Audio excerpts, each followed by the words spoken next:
Volumen 3, capítulo 51. Ay, gracias. Dice algo bien interesante y que yo estoy seguro que en este tiempo suena ridículo, pero no es ridículo, es lo que Dios quiere. La ridiculez es que los católicos no tenemos el valor de hacerlo. Eso es lo ridículo, que siendo católicos no tenemos el valor de hacerlo. El volumen 3, capítulo 51, dice, explica cómo debe hacer la iglesia para conocer quién le pertenece.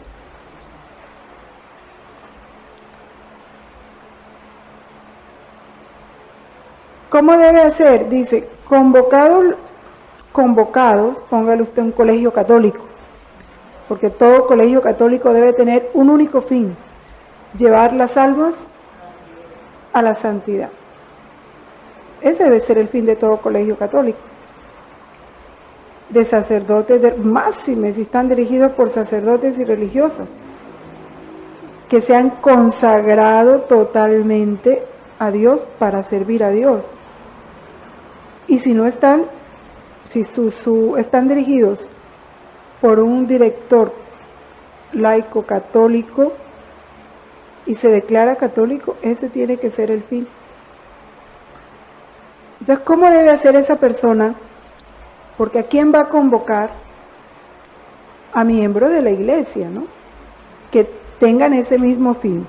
Dice, convocados, luego deben ser pasados por la criba de la confesión. Así sus miembros serán fuertes y listos para el apostolado. Imagínense. Bueno.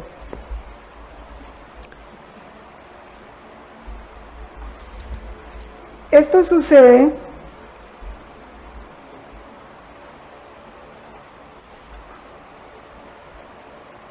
dice, la obediencia de rogar al Señor que me manifestara el modo de atraer los ánimos al catolicismo y de renovar tanta incredulidad. Luisa está pidiéndole eso.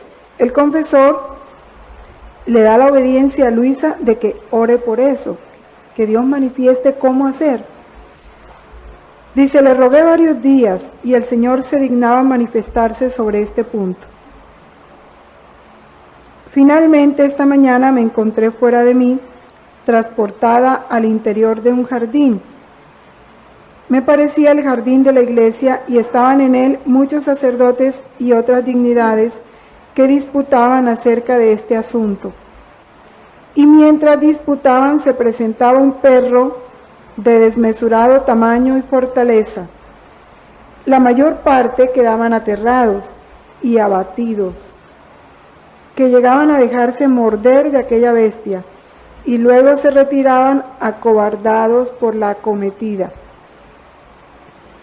Solo que aquel perro enfurecido no tenía fuerza para morder a los únicos que tenían a Jesús como centro en su propio corazón, de modo que formaba el objeto de todas sus acciones, pensamientos y deseos.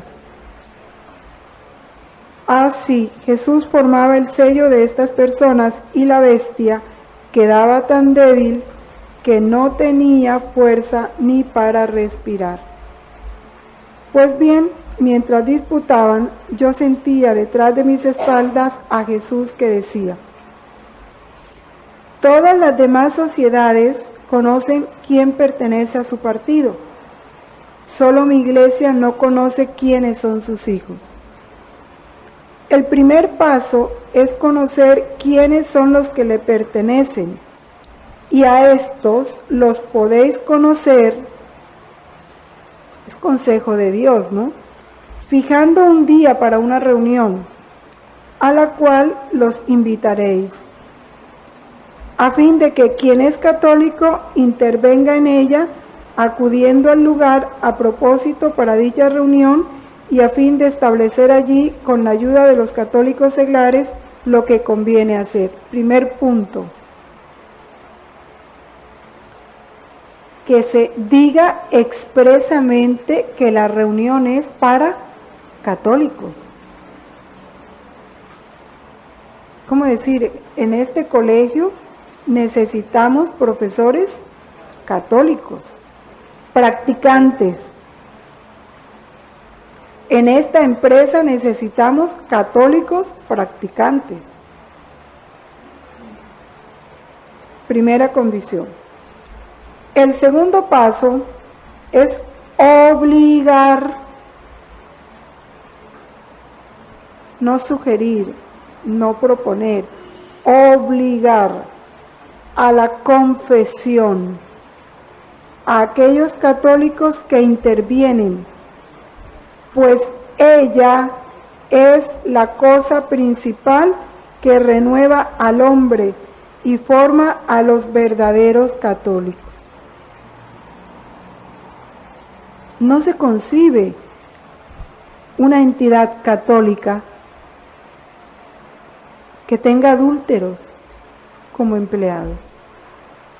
Pero es que él no se puede confesar porque él no es, con la señora con quien vive no es su esposa. ¿Y yo cómo hago si yo no me puedo meter en su vida privada? Es que como no tenemos claro el objetivo de a dónde vamos, no hay esa claridad, entonces no se puede hacer esto. Porque ya hiciste un contrato de trabajo y ya no lo puedes, porque tú no tienes definidos tus objetivos. Entonces por eso no se pueden hacer las cosas. Jesús lo dice muy claro.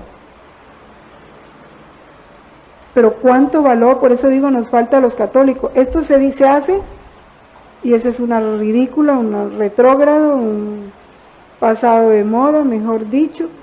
Estamos en el tiempo de las cavernas. Lo ridículo es que no se esté haciendo. Eso sí es ridículo, pero hoy el mundo está al revés. Y esto no solo a quienes se encuentran presentes, sino obligar también al patrón a que exija a sus súbditos la confesión y en caso de que no lo consigan por las buenas, a que los despidan de su servicio. Lo dice Jesús claro. Cuando todo sacerdote haya formado al grupo de sus católicos, podrá avanzar a otros pasos superiores. Puesto que el reconocer la oportunidad del tiempo para adentrarse en los partidos y la prudencia en manifestarse es como la poda de los árboles que hace producir abundantes y sazonados frutos. Es lo que el Papa está tratando de hacer. Todo político que se diga católico tiene que públicamente sentar su posición frente a las leyes contra la Iglesia. Se lo exige públicamente, no es allá escondido en la Cámara de Representantes ni en el Senado, no. Tiene que hacerlo públicamente. Y si no, no se llame católico. Uy, pero es que se ven cosas tristes. Cosas tristes, es que, mira, es que ni se debiera aceptar un debate sobre esos puntos con personas que nada que ver con la Iglesia. O si se acepta el debate, es como quien dice para dar en el blanco, o no se acepte. No para que la otra persona se sienta bien y quede contenta porque no lo desenmascaraste, tampoco lo aceptaste, pero no lo desenmascaraste, y entonces, ¿eh?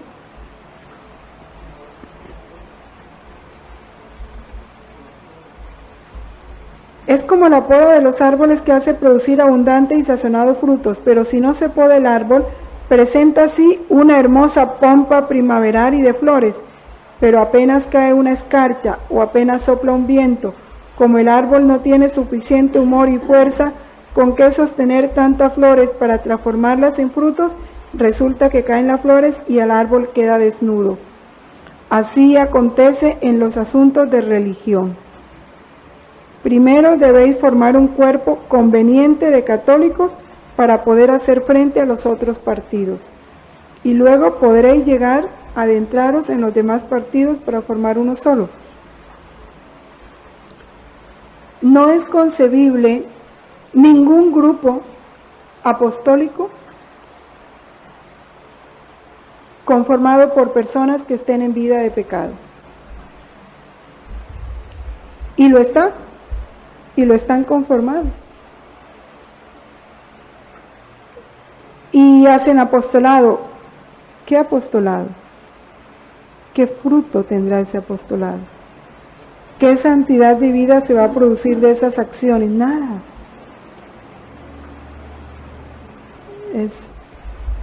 Bueno, esto para que veamos lo fuerte que es Jesús, ¿sí? en estas cosas. Ahora,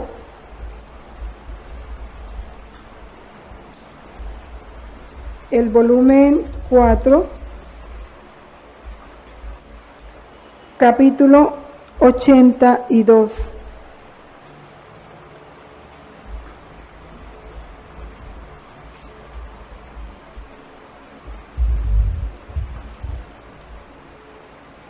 Cuando ya la hemos leído en otro momento, no importa. Habla de la pasión que sufre la iglesia y que actualmente está moribunda, pero que luego recobrará su pleno vigor. ¿Cuándo? Cuando sea levantada la cruz.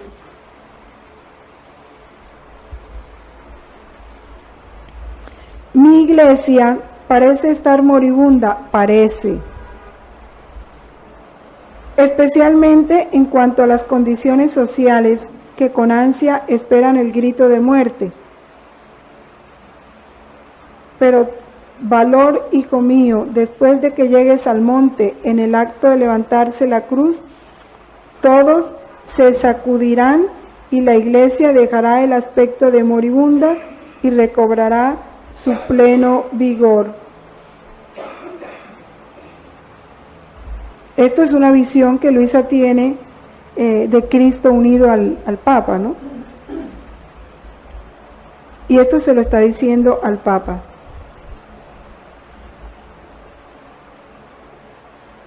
Solo la cruz es el medio para esto. Como solo la cruz fue el único medio para llenar el vacío que el pecado había causado y para unir el abismo de distancia infinita que habría entre Dios y el hombre.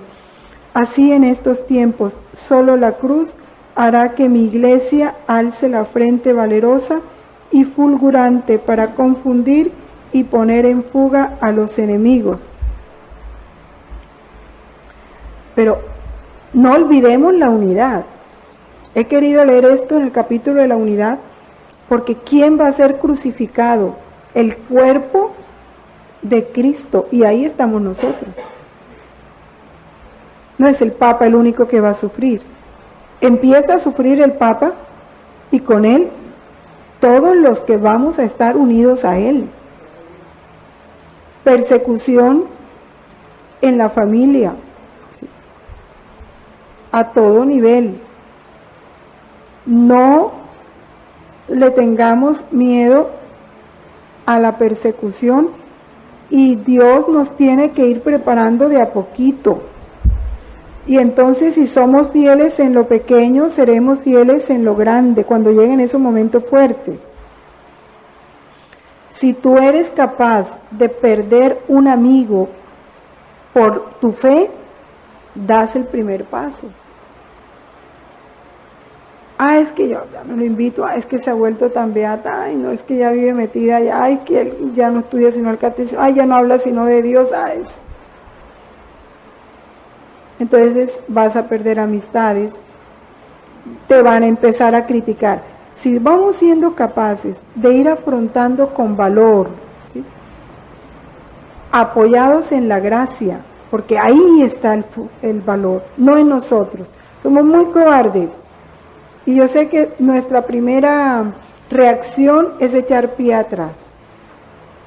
Porque eso somos, flojos, inconstantes, débiles. Pero si estamos anclados, unidos a esa voluntad divina que es nuestra fuerza, y un decir como San Pablo, todo lo puedo en aquel que me conforta, ya Dios, reconociendo nuestra debilidad y acudiendo a su fuerza, Él es nuestra fuerza. Entonces seremos capaces de soportar el dolor de perder esa amistad. Pero primero Dios.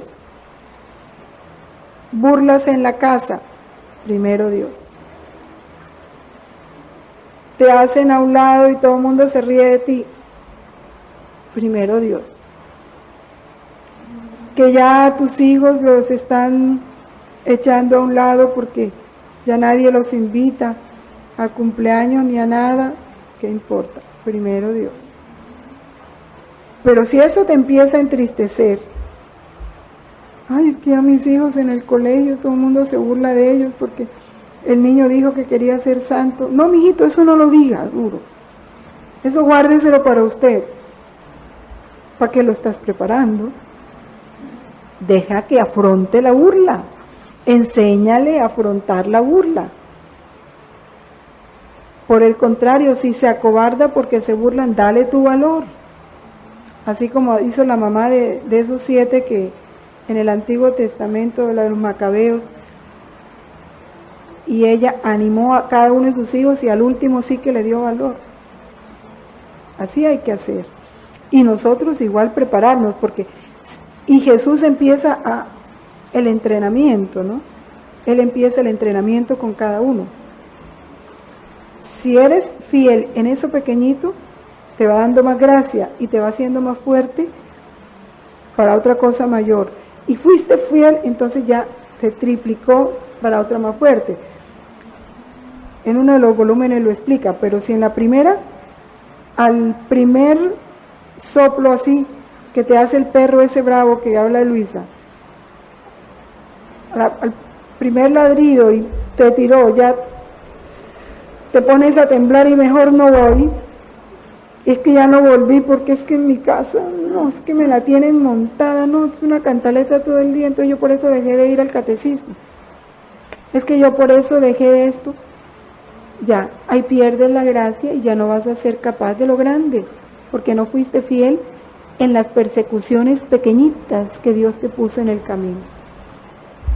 La cruz. Y el último capítulo, para ya terminar, hoy solo alcanzamos a ver esto, el volumen 4, capítulo 99,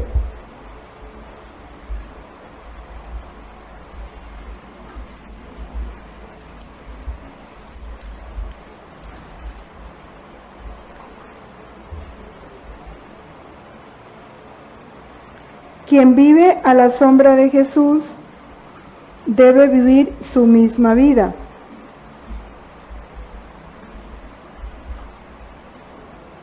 Hija mía, quien vive bajo mi sombra es necesario que viva mi misma vida, pues es un solo cuerpo. ¿Cuál vida vive en los ojos de Betty? La vida de Betty. No van a vivir la de Judith. Y somos miembros del cuerpo de Cristo, pero no queremos vivir la vida de Cristo. Es que fíjense que es una incoherencia, y la vida de Cristo es vida divina. Y haciendo así, no hace sino acrecentar un perfume más y distinto a todo lo que hice en mi vida, de manera que perfuma el cielo, toda la iglesia. Claro, porque es una unidad, y hasta los mismos malos sienten aspirar este perfume celestial, tanto que todos los santos no son más que otros tantos perfumes, y lo que más alegra a la iglesia y el cielo por ser distintos entre sí. No solo esto, sino que a quien trata de continuar mi vida realizando lo que hice, Si acaso no puede, pero al menos con el deseo y con la intención, yo lo tengo en mis manos, como si estuviese continuando mi vida en dicha alma, y no como cosa pasada, sino como si viviera al presente. Y esto es un tesoro en mis manos, que redoblando el tesoro de todo lo que llevé a cabo, lo dispongo para bien de todo género humano. Entonces, ¿tú no quisieras ser uno de estos?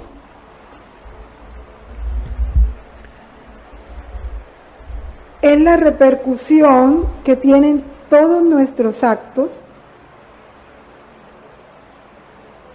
en el cuerpo místico. Un acto bueno, así yo lo haga encerrado en el baño de mi casa, que nadie me vio, ese acto bueno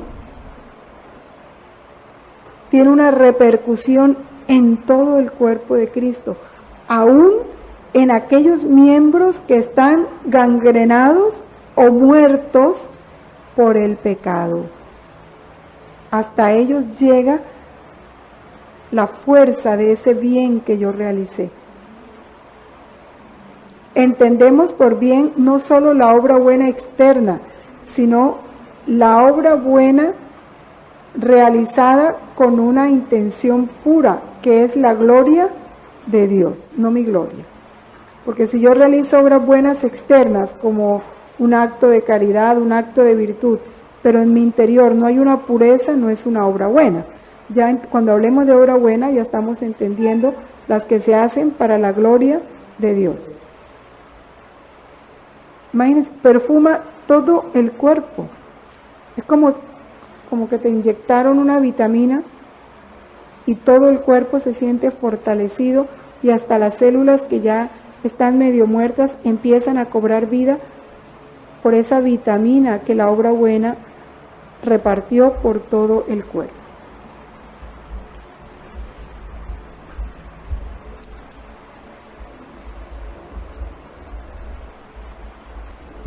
En el mismo volumen 4,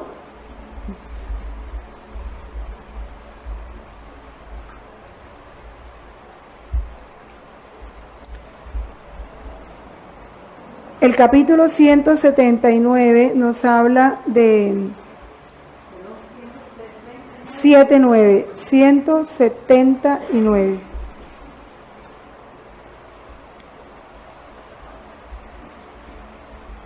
Igual de esta ruptura en la unidad de la iglesia.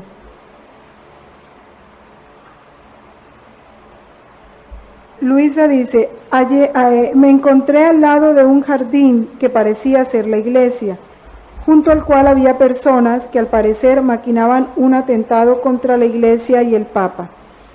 En medio de estas estaba nuestro Señor crucificado, pero sin la cabeza. ¿Quién puede decir la pena y el disgusto que daba ver su sacratísimo cuerpo en ese estado?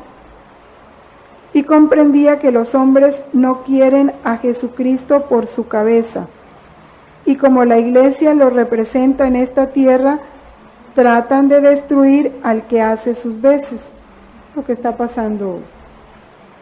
Después me encontré en otro lugar donde vi otras personas que me preguntaban, ¿qué dices tú de la iglesia?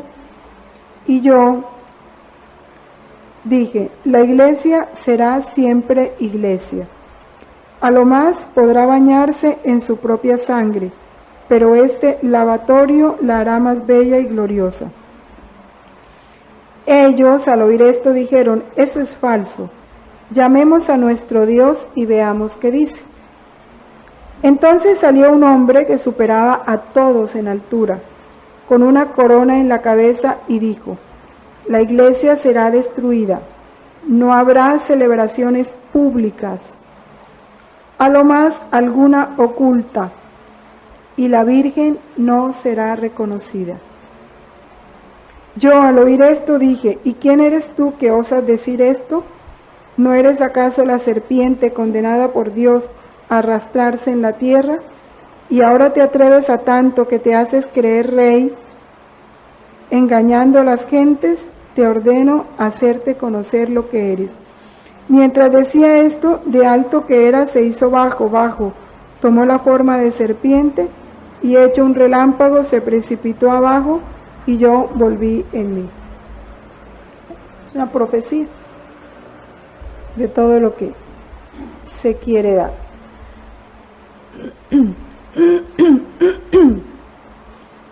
La iglesia es santa. ¿Qué es lo que hace a la iglesia santa? La iglesia no puede dejar de ser santa. Porque ¿cómo va a ser santo la cabeza y el cuerpo no? Si es una unidad.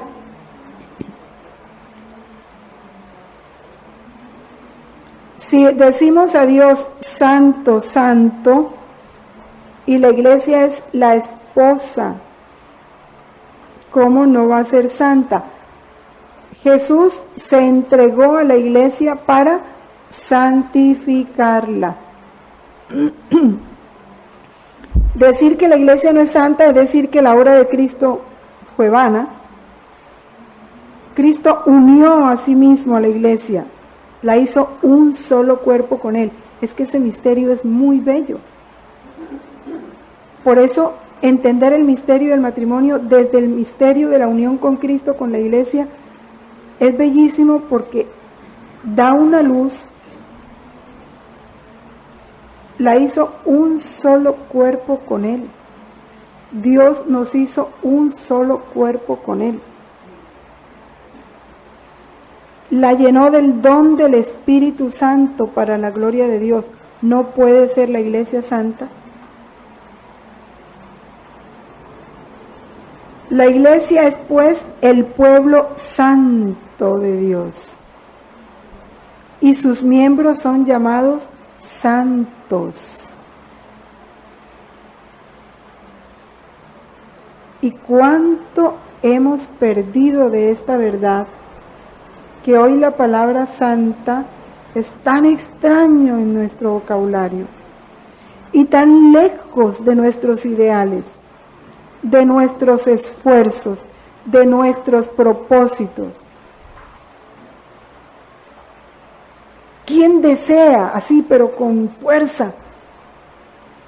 Y un deseo que no es solo sentimiento, es un deseo que es acción, es un deseo que es esfuerzo, de que sus hijos sean santos. Y han hecho todo lo posible para eso. Hoy se hace todo lo posible para que los hijos sean buenos profesionales, buenos trabajadores. Pero se ha hecho el esfuerzo para que sus hijos sean santos y todo desde que nacen va encaminado a eso. O eso apenas es un barniz ahí por los laditos. Es que yo les digo, si realmente en el corazón de un padre, sobre todo de los que tienen hijos todavía educándose, está realmente el deseo fuerte de la santidad, los sacaban de los colegios, en donde están. Y empezaban a educarlos hacia esto. Por eso el colegio que el padre está creando. Porque ¿qué les enseñan los colegios? Ni les hablan de la santidad. Si hablan de santidad se ríen, y todo lo que les enseñan y todo lo que programan, en su mayoría, está bien lejos de la verdadera santidad. Porque mezclan una cosa con otra. Por un lado les dan clases de religión y les celebran misa y les preparan para la primera comunión, y por otro lado fomentan la vanidad, el orgullo, la competencia, la ambición. ¿Qué camino de santidad es ese? No lo hay. Es solo una apariencia para que digan que se habla de Dios, para que digan que se les enseña a Dios. Pero no hay camino a la santidad.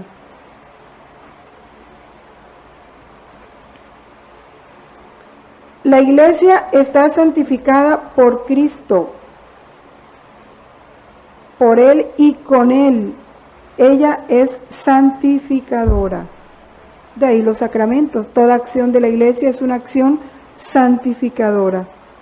Todas las obras de la iglesia se esfuerzan en conseguir la santificación de los hombres. Ya lo veíamos en el numeral anterior. Toda obra de la iglesia que no vaya camino a la santidad es falsa. O sea, está la iglesia desviada de su objetivo. En la iglesia es en donde está depositada la plenitud total de la salvación. Corrijo, no en la iglesia. Es ese grupo de la iglesia que está lejos de su objetivo. Porque la iglesia en sí misma, ese es el camino a la santidad. Pero fíjense que qué poco se habla de esto, ¿verdad? Una emisora católica, ¿de qué debe hablar? ¿Para qué debe preparar? Los programas, ¿a qué deben estar dirigidos? A la santidad. Si no, ¿cuál es el objetivo?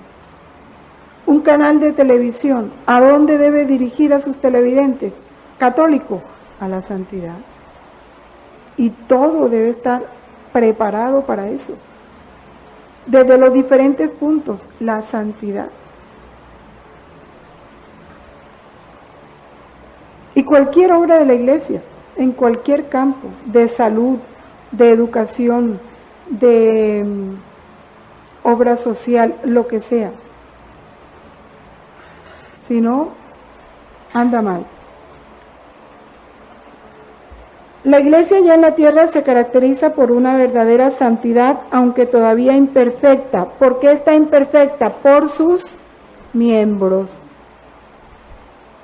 Porque los miembros todavía no tienen en su vida la estatura del Cristo total, ¿sí?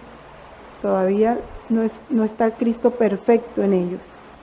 Van camino hacia la santidad. Por eso la iglesia no es santa en sus miembros, no es santa plenamente en sus miembros, lo es en su cabeza y en su alma, en su espíritu.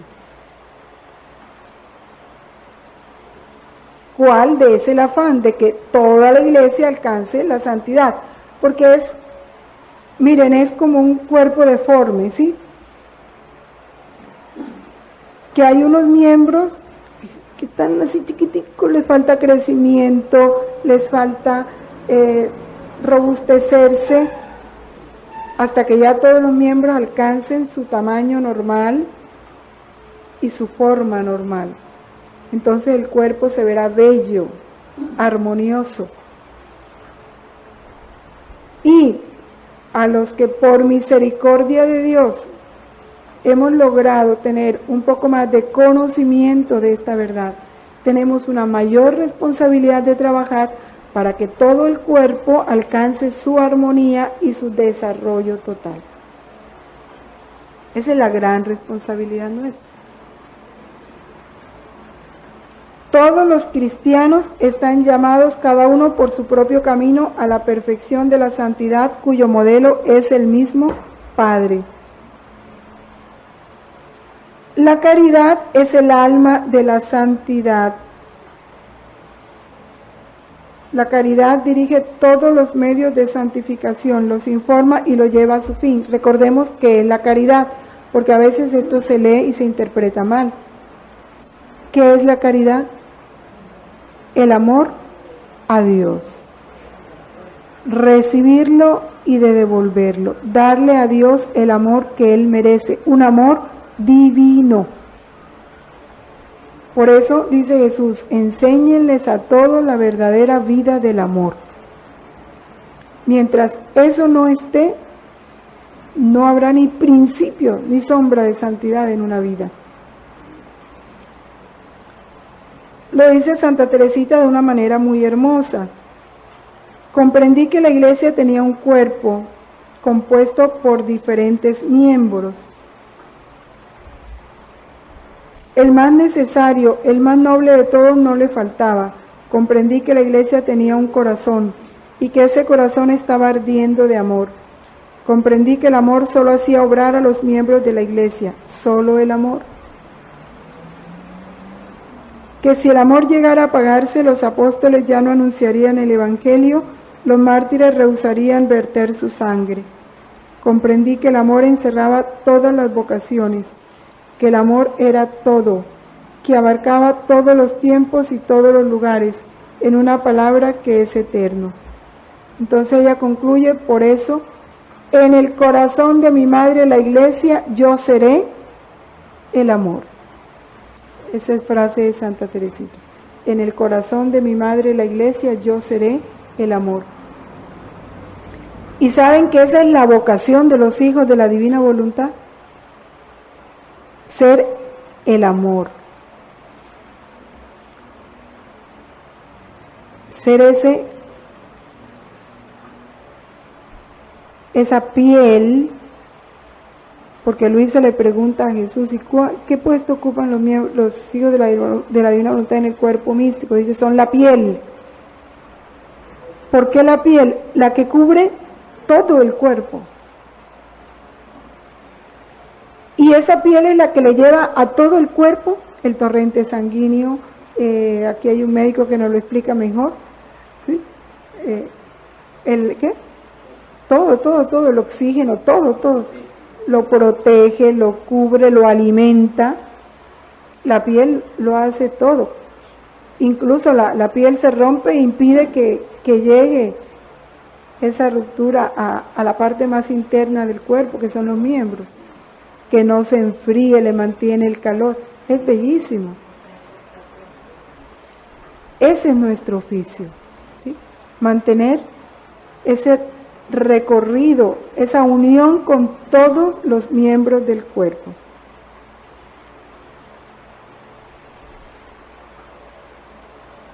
Cristo, que es la cabeza, no conoce el pecado. Sin embargo, fíjense, se hizo pecado, ¿no? Para devolverle a su cuerpo la santidad.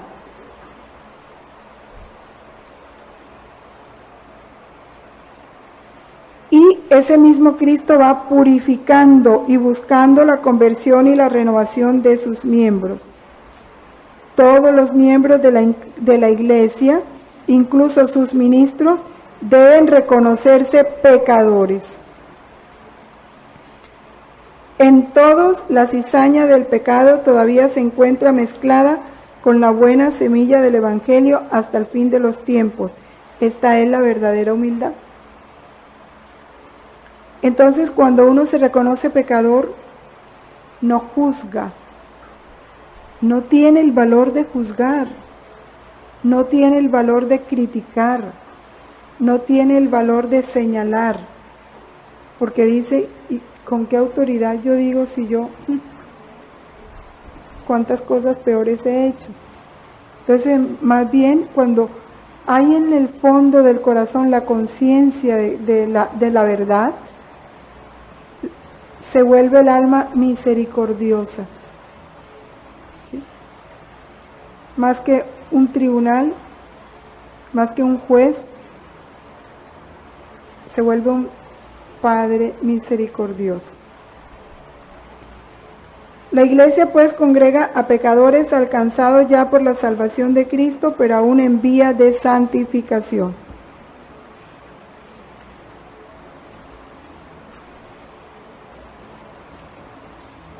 La iglesia es santa aunque abarque en su seno pecadores, porque ella no goza de otra vida que de la vida de la gracia. Sus miembros se alimentan de esta vida, se santifican. Si se apartan de ella, contraen pecados y manchas del alma que impiden que la santidad de ella se difunda radiante. Por lo que se aflige y hace penitencia por aquellos pecados, teniendo poder de librar de ellos a sus hijos por la sangre de Cristo. Aquí se encuentra un gran sentido al dolor. Al dolor porque cuando uno recuerda que es miembro del cuerpo místico de Cristo, encuentra una fuerza para sufrir? Primero,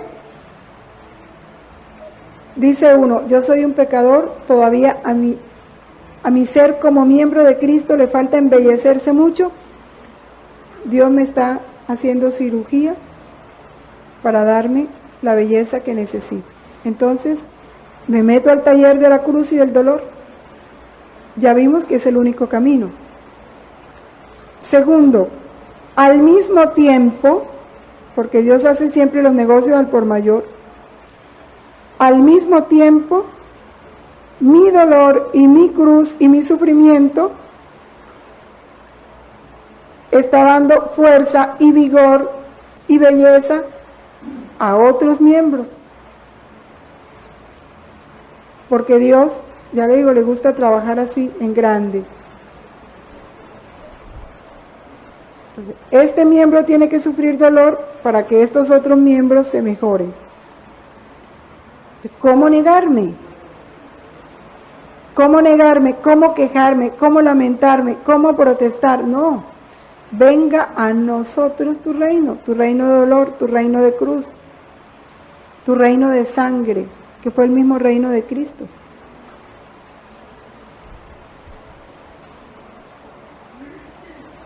Al canonizar a ciertos fieles, ahora vamos a ver lo que es la santidad pública, es decir, al proclamar solemnemente que esos fieles han practicado heroicamente las virtudes y han vivido en la fidelidad de la gracia de Dios, la Iglesia reconoce el poder del Espíritu de Santidad que está en ella y sostiene la esperanza de los fieles, proponiendo a los santos como modelos e intercesores. Los santos y las santas han sido siempre fuente y origen de renovación en las circunstancias más difíciles de la historia de la Iglesia. Siempre. Algún día Dios nos dará la oportunidad de poder hacer ese estudio, que hemos tenido muchas ganas, de ir estudiando la historia de la Iglesia con la historia de los santos, e ir viendo cómo en cada época, ante la situación específica que se vivía en esa época, Dios suscita santos para esa situación, que iluminen esa situación. Entonces, cómo ha ido a la par la santidad de la Iglesia con la historia de la Iglesia. Por eso dice, han sido siempre fuente y origen de renovación en las circunstancias más difíciles de la historia de la Iglesia. La santidad de la Iglesia es el secreto manantial y la medida infalible de su laboriosidad apostólica y de su ímpetu misionero. El Espíritu Santo nunca se ha separado de la Iglesia, nunca ha dejado de darse en plenitud. Lo que pasa es que es como si uno pusiera una vitamina y solo unos pocos miembros la absorben, ¿no? Esos miembros reciben todos los efectos de la medicina. Pero los otros no cogieron la medicina y quedaron lo mismo. Eso pasa con los santos. Unos la aprovechan y alcanzan su vigor, su estatura, su hermosura, su armonía. Y esos embellecen al cuerpo. Pero a otros todavía les falta. Entonces se va equilibrando. La Iglesia en la Santísima Virgen llegó ya a la perfección, sin mancha ni arruga. María es la Iglesia ideal, bella, hermosa, armónica, perfecta. Lo que María es lo que nosotros tenemos que llegar a ser. Hacia allá camina la Iglesia. En María está el futuro de lo que la Iglesia tiene que ser. Por eso es modelo de todo creyente. Esa es nuestra meta, María. Ser Jesús, ser María. En cambio, los creyentes se esfuerzan todavía en vencer el pecado para crecer en la santidad.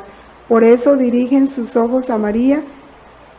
En ella la Iglesia es ya enteramente santa. Vamos a dejar por hoy hasta ahí, hasta el numeral 829. Ya las otras dos características la estudiamos. Hoy es 4, ¿no? 7. Bueno, como en diciembre no tuvimos catecismo, las invitaba al próximo sábado 14 a terminar ¿sí? Para igualarnos un poquito en los catecismos. Entonces estamos invitando el próximo sábado y ya luego sí seguimos cada mes. En el nombre del Padre, del Hijo, del Espíritu Santo. Amén.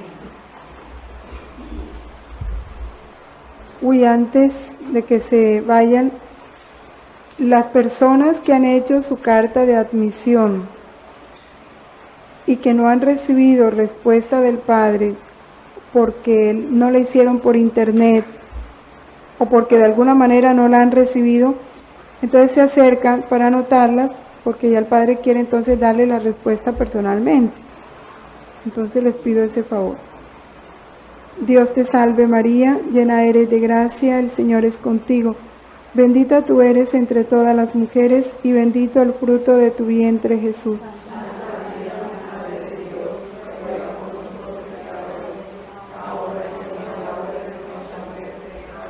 Gloria al Padre, al Hijo y al Espíritu Santo.